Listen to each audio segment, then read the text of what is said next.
मुळ्याचा पराठा आणि पराठा लाटताना बिलकुल फाटणार नाही. लेअर मस्त सुटलेल्या आहेत. स्टफिंग बघू शकता, एक नंबर झालेला होता. पण त्यासोबत जर चटणी असली ना तर अजून मजा येते.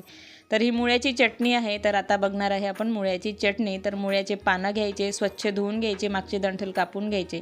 नंतर एका पॅनमध्ये तेल गरम करायचं, त्यामध्ये जिरं टाकायचं किंवा जिरं पावडर टाकायची. जिरं नव्हतं म्हणून मी जिरं पावडर टाकली. लसणाच्या कळ्या टाकायच्या 4 ते 5, त्या छान मस्त परतून घ्यायच्या.